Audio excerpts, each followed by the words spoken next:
जय हिंद दोस्तों, आप सभी का एक बार फिर से स्वागत है आपके अपने YouTube चैनल पर। दोस्तों आज का जो हमारा लेक्चर होगा वो होगा हिस्ट्री पर। और दोस्तों हिस्ट्री में आज हम पढ़ेंगे दिल्ली सल्तनत के बारे में। दोस्तों दिल्ली सल्तनत में हम जानेंगे गुलाम वंश के बारे में। आखिरकार ये गुलाम वंश कहाँ से आया, इसके संस्थापक कौन थे, एक एक करके प्यारे बच्चों हम लोग अच्छे से समझेंगे। तो आप लोग वीडियो में अंत तक बने रहिए और हर एक पॉइंट को आप समझिएगा। आइए दोस्तों बात करते हैं। सबसे पहले हम जानते हैं कि जो दिल्ली पर गुलाम वंश की स्थापना हुई थी, इसके संस्थापक कौन थे प्यारे बच्चों। इसके संस्थापक थे, ध्यान दीजिएगा, कुतुबुद्दीन ऐबक था। याद रखिए प्यारे बच्चों, कुतुबुद्दीन ऐबक था, ठीक है ना। लेकिन अब आपके माइंड में एक प्रश्न ये चल रहा होगा कि ये कुतुबुद्दीन ऐबक की एंट्री कहाँ से हुई। तो प्यारे बच्चों मैं बात करूँगा सबसे पहले मोहम्मद गौरी के बारे में। आप लोग मोहम्मद गौरी के बारे में जानते होंगे। इसने भारत पर क्या किया था प्यारे बच्चों, आक्रमण किया था। अब मोहम्मद गौरी का दो ऐतिहासिक युद्ध लड़ा था, ध्यान दीजिएगा। कौन से दो ऐतिहासिक युद्ध लड़ा था। एक युद्ध प्यारे बच्चों ये लड़ा था, ध्यान दीजिएगा, 1191 ईस्वी में, जिसका नाम था तराइन का युद्ध। ध्यान दीजिए कौन सा प्यारे बच्चों, तराइन का प्रथम युद्ध। और दूसरा युद्ध लड़ा था प्यारे बच्चों जो कि 1192 ईस्वी में लड़ा था, इसे बोलते हैं तराइन का द्वितीय युद्ध। अब तराइन कहाँ प्यारे बच्चों, ये हरियाणा में पड़ता है। अब ध्यान दीजिएगा ये तराइन का प्रथम युद्ध किससे लड़ा था ये। तो तराइन का प्रथम युद्ध जो है प्यारे बच्चों, ये थे चौहान शासक, यानी राजपूत वंश के चौहान शासक कौन थे प्यारे बच्चों, पृथ्वीराज चौहान थे। ध्यान दीजिएगा, पृथ्वीराज चौहान, जो कि इतिहास में पृथ्वीराज तृतीय के नाम से प्रसिद्ध हैं। उसके बाद मोहम्मद गौरी प्यारे बच्चों, कौन था, मोहम्मद गौरी।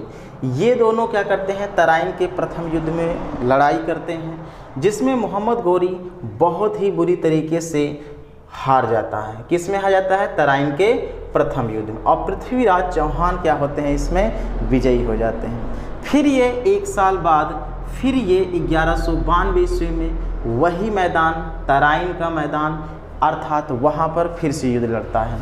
तो इस युद्ध में जो पृथ्वीराज तृतीय थे, ध्यान दीजिएगा, पृथ्वीराज तृतीय थे वो हार जाते हैं। कहते हैं इसने नियम के विरुद्ध लड़ाई लिया, छल बल से क्या किया, इसने युद्ध किया था, ठीक है ना। और उसके बाद क्या होता है, मोहम्मद गौरी इसमें क्या हो जाता है, जीत जाता है। तो तराइन का द्वितीय युद्ध कब लड़ा गया था प्यारे बच्चों, 1192 ईस्वी में। ये किसके किसके बीच में लड़ा गया था, तो पृथ्वीराज चौहान और मोहम्मद गौरी के बीच में लड़ा गया था।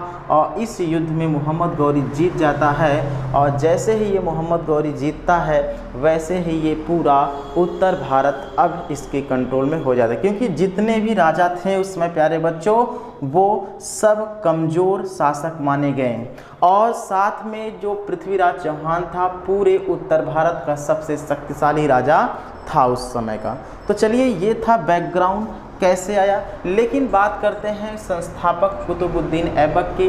तो ये तो प्यारे बच्चों था मोहम्मद गौरी का गुलाम। तो मोहम्मद गौरी का गुलाम कौन था, कुतुबुद्दीन ऐबक। तो आइए हम आगे भी थोड़ी सी कहानी जानते हैं। तो बच्चों मोहम्मद गौरी के अगर पूछा जाए कितने गुलाम थे, तो मोहम्मद गौरी के 4 गुलाम थे। ये बच्चा ध्यान दीजिएगा, 4 गुलाम पाल रखे थे। तो पहले गुलाम का अगर नाम पूछा जाए तो ध्यान दीजिएगा वो था एलदौज। आप लोग जानते होंगे पहला गुलाम कौन था, एलदौज। दूसरा कौन था प्यारे बच्चों, कुबाचा था। कौन था, कुबाचा।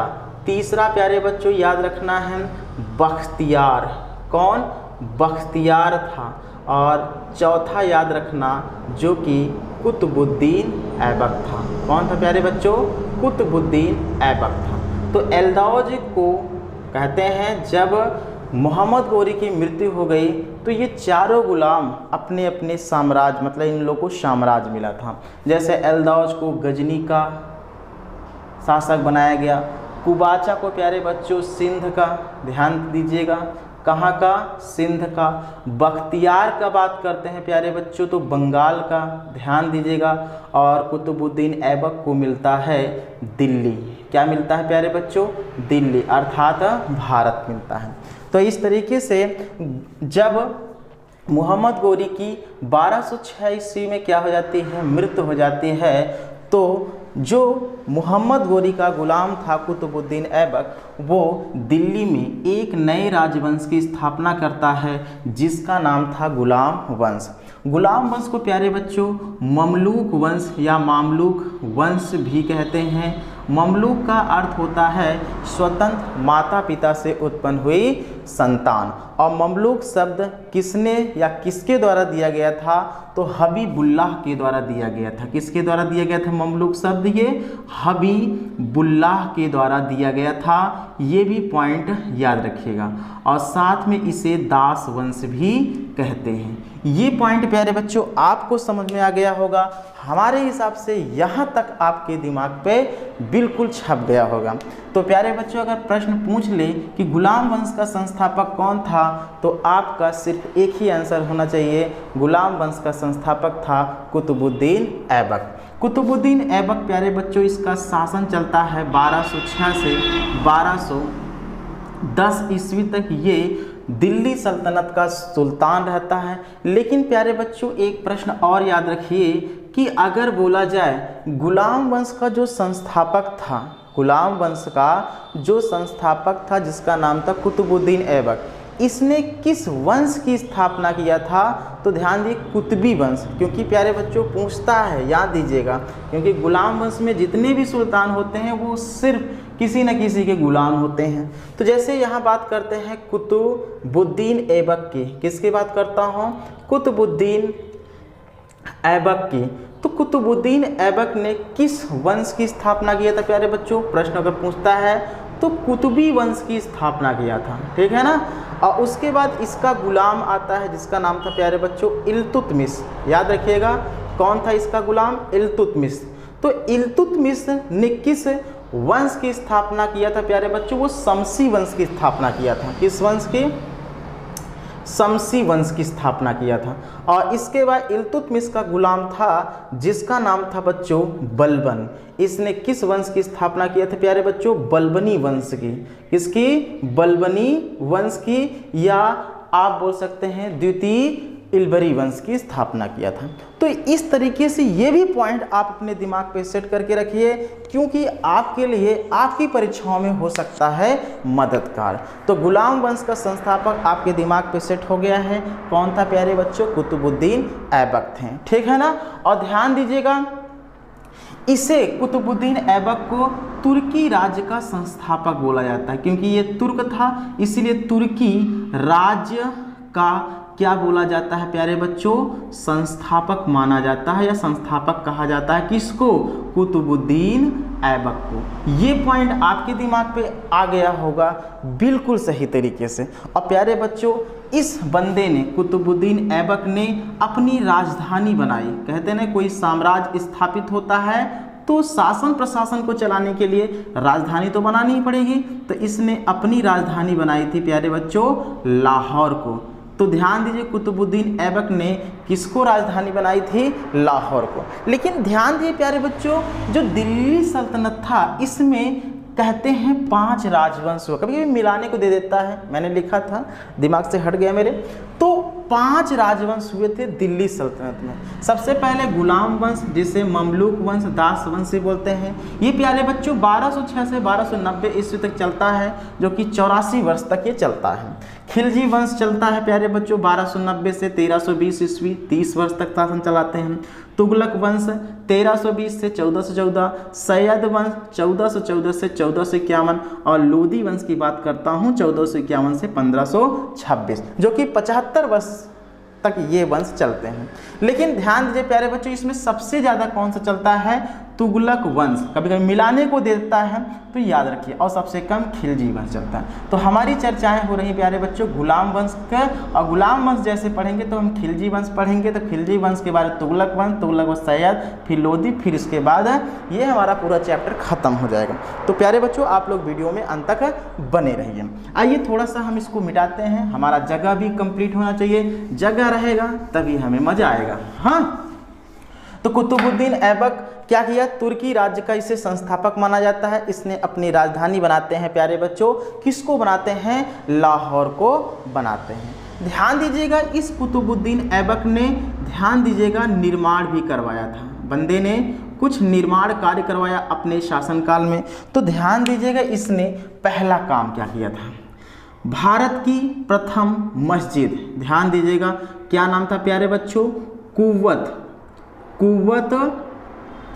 उल इस्लाम मस्जिद। कौन सी प्यारे बच्चों थी, कुव्वत उल इस्लाम मस्जिद का जो निर्माण करवाया प्यारे बच्चों, ये करवाया था कहाँ, दिल्ली में करवाया। ध्यान दीजिएगा, आपको एक चीज़ मैं बता देना चाहता हूँ कि जो ये कुव्वत उल इस्लाम मस्जिद है, यहाँ पर प्यारे बच्चों जो पृथ्वीराज चौहान थे उनका किला था। ध्यान दीजिएगा इस कुव्वत उल इस्लाम मस्जिद के स्थान पर पृथ्वीराज चौहान का क्या था प्यारे बच्चों, क्या था, किला था।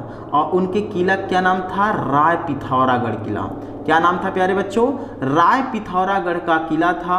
और इसी किले पर क्या करते हैं प्यारे बच्चों, ये इस मस्जिद का निर्माण करवाता है जो कि कुतुबुद्दीन ऐबक, जो कि बिल्कुल गलत किया, ठीक है ना। दूसरा इसने काम किया प्यारे बच्चों, 2.5 दिन का झोपड़ा नामक मस्जिद बनवाया।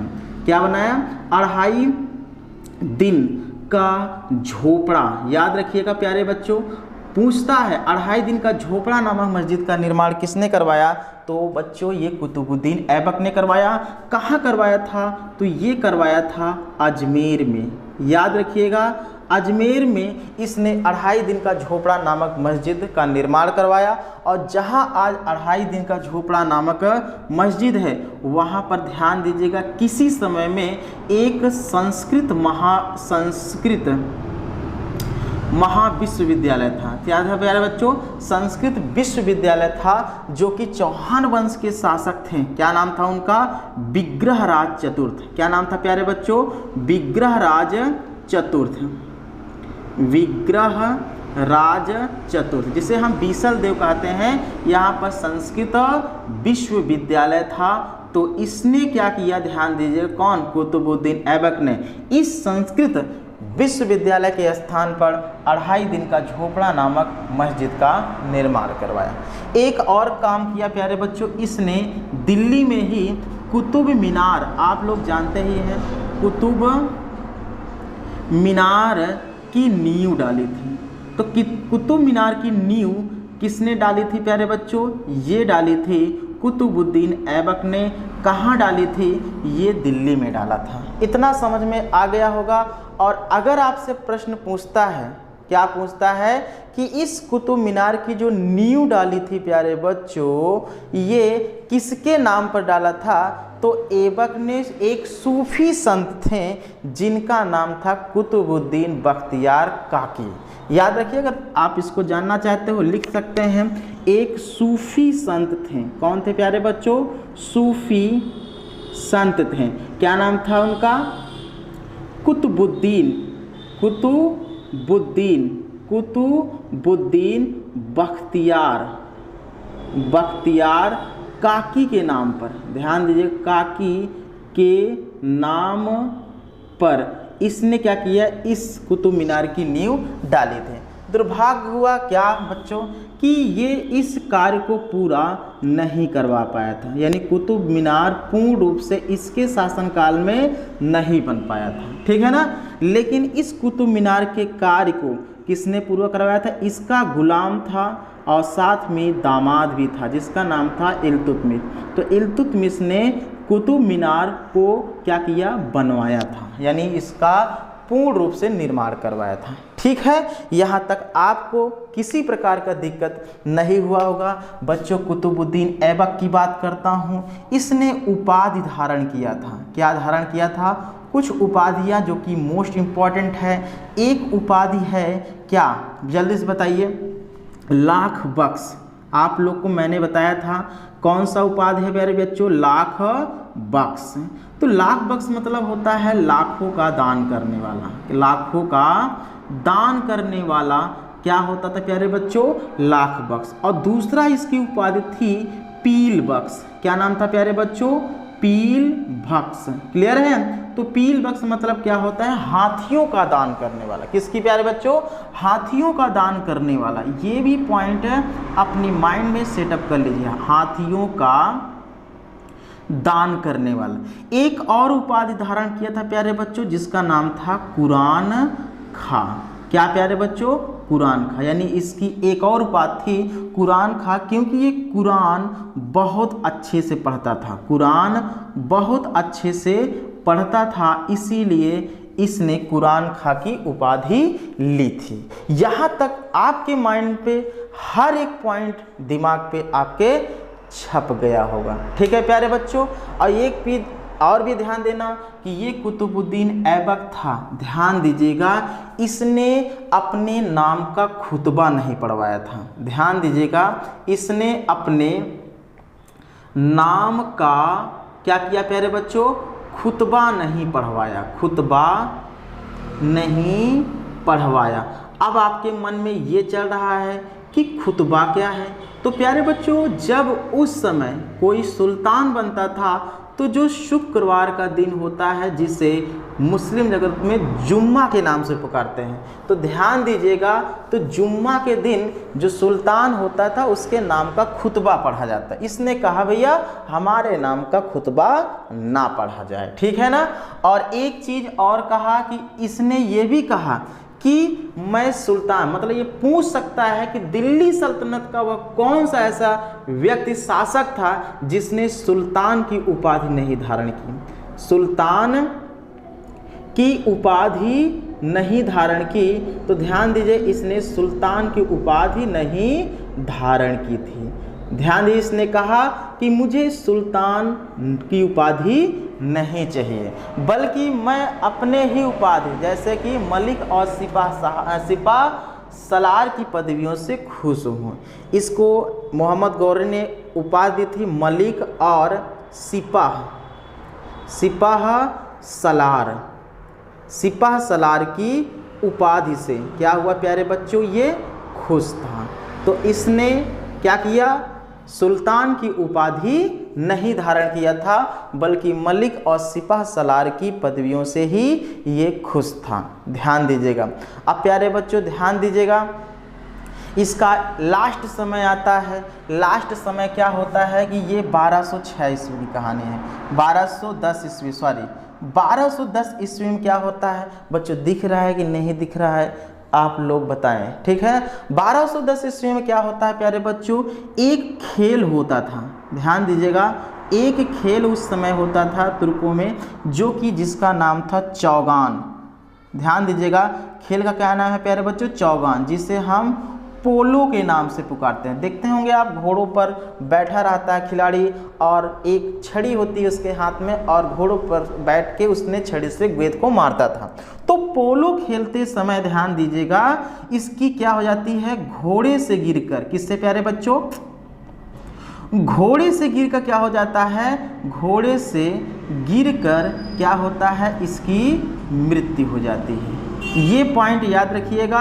1210 ईस्वी में जो कुतुबुद्दीन ऐबक था, चौगान अर्थात पोलो खेलते समय घोड़े से गिर जाने की वजह से क्या हो जाती है, इसकी मृत्यु हो जाती है, अकाल मृत्यु हो जाती है।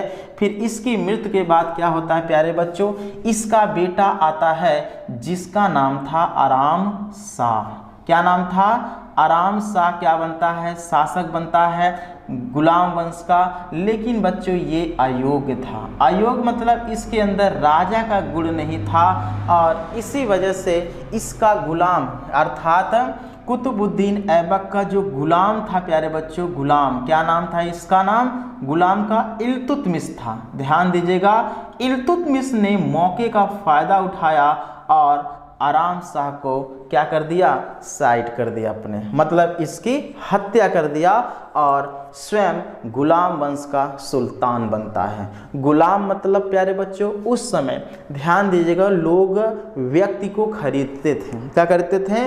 व्यक्तियों को खरीदते थे। जैसे मानव का विक्रय होता था, तो जिस व्यक्ति को खरीद लिया जाता था वो व्यक्ति क्या होता था? बड़ा ही वफादार होता था। माने तो गुलाम बड़े ही वफादार होते थे, मालिक के सामने अपने सर को भी काट के रख सकते थे। उस समय गुलाम बहुत वफादार है। इसीलिए प्यारे बच्चों जितने भी इस वंश में सुल्तान बनते हैं वो सब गुलाम थे, और गुलाम को मतलब होता है योग्य, अपने मालिक के प्रति।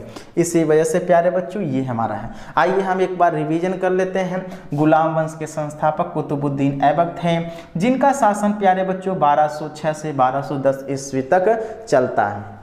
कुतुबुद्दीन ऐबक ने अपनी राजधानी लाहौर को बनाई और इसे तुर्की राज्य का संस्थापक भी माना जाता है। और कुतुबुद्दीन ऐबक किसका गुलाम था? तो प्यारे बच्चों ये मोहम्मद गोरी का गुलाम था, और मोहम्मद गोरी के 4 गुलाम था। कौन कौन से 4 गुलाम थे? एल्दाज, कुबाचा, बख्तियार और कुतुबुद्दीन। जिसमें से कुतुबुद्दीन ऐबक की बात करता हूँ, इसे दिल्ली सल्तनत का क्या मिला था? एक प्रकार से मतलब राज्य मिला। और जब मोहम्मद गोरी की 1206 ईस्वी में मृत्यु हो जाती है तो कुतुबुद्दीन ऐबक दिल्ली में गुलाम वंश अर्थात ममलूक वंश अर्थात दास वंश की स्थापना करता है। और ध्यान, इसने राजधानी लाहौर को बनाई। इसका मतलब क्या होता है कि राजधानी मतलब क्या हो, जहाँ से वो शासन प्रशासन चलाएगा, ठीक है ना।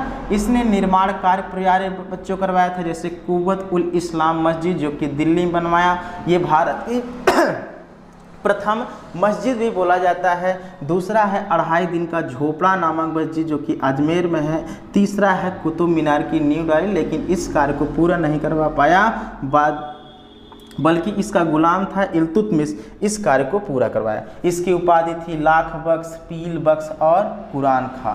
और ध्यान दिए, इसने सुल्तान की उपाधि नहीं धारण किया और मलिक सिपह सलार की उपाधि से ही अपने आप को खुश रखा, ठीक है। इसने अपने नाम का खुतबा नहीं पढ़वाया। और ध्यान दीजिए 1210 ईस्वी में एक खेल खेल रहा था जिसका नाम था चौगान, जिसे प्यार से पोलो बोलते हैं। घोड़े से गिर जाने की वजह से इसकी मृत्यु हो जाती है। इसकी मृत्यु के बाद इसका बेटा क्या बनता है? सुल्तान बनता है, लेकिन ये अयोग्य था और इसकी अयोग्यता के फायदा उठाते हैं इसका ही गुलाम जिसका नाम था इल्तुतमिश, और धोखे से आराम शाह की हत्या करके बन जाता है गुलाम वंश का अगला सुल्तान। तो प्यारे बच्चों ये हमारा छोटा सा प्यारा सा अच्छा सा लेक्चर था। वीडियो अगर पसंद आई हो तो वीडियो को जरूर लाइक करिएगा। यदि आपको वीडियो ऐसे ही चाहिए तो ज़रूर आप कमेंट में लिखिए, क्योंकि आपको प्यारे बच्चों ये बहुत अच्छे तरीके से समझाया गया है। तो चलिए दोस्तों, कल फिर मिलते हैं एक नए लेक्चर के साथ, एक नई जानकारी के साथ। अगर वीडियो पसंद आए वीडियो को जरूर लाइक करिएगा। कल फिर मिलते हैं एक नई जानकारी के साथ। आज के लिए बस इतना ही। जय हिंद, जय भारत।